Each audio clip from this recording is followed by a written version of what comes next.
Alors Thomas, merci de nous accorder 2 minutes parce que là on sent la fatigue après 2 matchs. Allez, un petit bilan sur ces matchs de préparation, donc une victoire contre Belfort et puis aujourd'hui un match nul et une victoire.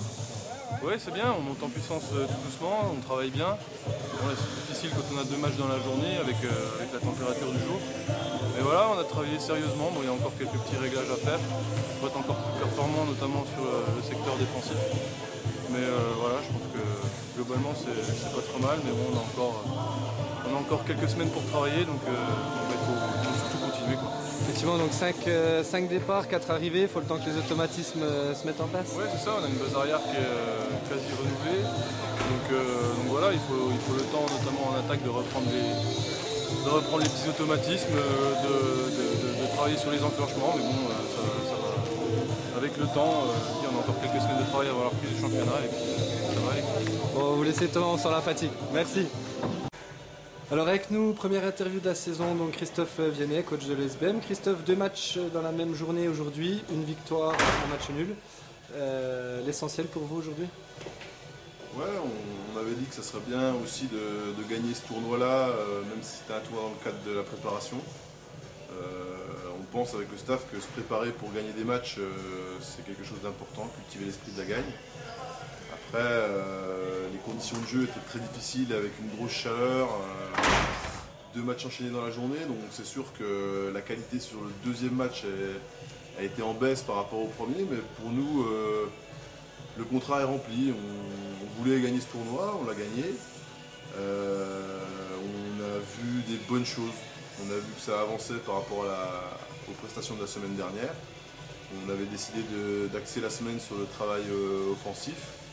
Donc il y a eu des bonnes choses. Maintenant, c'est à la fois quelque chose de positif et de négatif, c'est qu'on a trouvé les joueurs un peu trop dans la récitation, c'est-à-dire que c'est des bons élèves, ils ont été appliqués, mais à un moment, ça a peut-être manqué d'initiative individuelle.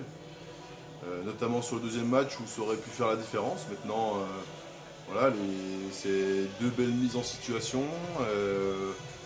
Globalement, on est dans notre tableau de marche. Alors, il y a eu beaucoup de mouvements à l'intersaison, puisque donc 5 joueurs sont partis, 4 au niveau de l'équipe professionnelle sont arrivés, plus 5 au niveau du centre de formation. Il faut certainement que la mayonnaise prenne et les matchs amicaux sont un bon moyen pour ça. Oui, c'est pour ça qu'on a choisi aussi de faire beaucoup de matchs amicaux pour mettre le plus possible les joueurs en situation, qu'ils trouvent un maximum d'affinité. On voit que là, au fur et à mesure des matchs, ça commence à venir sur des petites relations fines. Maintenant, les joueurs ont encore besoin de se connaître. Ça va venir, il nous reste 3 semaines avant le championnat, je suis pas inquiet aujourd'hui, je pense qu'on est bien dans notre tableau de marche. Eh ben, merci Christophe. Alors avec nous Thierry Mougin, donc le président du Saint-Vit Handball. Thierry, pour vous, 3 belles affiches de Pro D2 aujourd'hui, certainement une belle journée pour le handball à Saint-Victoire. Oui, tout à fait, c'est très important pour nous de faire cette publicité autour du hand, à la fois de montrer le hand, comment il peut être attractif, d'utiliser le beau gymnase qu'on a à Saint-Vit, et puis également de montrer à nos membres du club comme quoi la compétition, tout l'attrait de la compétition est de se battre à l'entraînement pour ça. D'accord. Vous avez eu en termes d'entrée, tout ça, on a vu un gymnase plutôt complet, donc c'est plutôt pas mal. La population saint-vitoise a répondu présente. Sur des matchs comme ça, des matchs professionnels, c'est intéressant. Oui, surtout que pour une date du 20 août, c'est quand même assez tôt. Il y a beaucoup de personnes qui sont en vacances. Donc oui, les gradins étaient bien garnis, les gens ont bien participé à la buvette entre autres, puisque c'est les seuls bénéfices que l'on peut faire sur ce match-là. C'était gratuit effectivement, c'est oui, ça? Les entrées sont gratuites. On ne veut pas mettre de frein, justement pour que tout le monde puisse venir, tous ceux qui ont envie de découvrir le hand ou tout amateur de hand puisse venir. Et puis au niveau des objectifs hors de la saison saint-vitoise, quels seront-ils cette année? Alors, on a toujours des objectifs, en fait on a 2 objectifs principaux, c'est vraiment être une école de hand au sein de Saint-Vit avec un esprit club, mais avec un petit esprit de compétition pour pas que ça soit que du loisir. Donc on a 2 équipes seniors, les filles qui jouent en pré-fédéral et les garçons qui jouent en excellence, qui tirent le club vers le haut, avec ces seniors qui sont aussi ceux qui vont venir entraîner, qui vont être les coachs des plus jeunes, et ça c'est très important.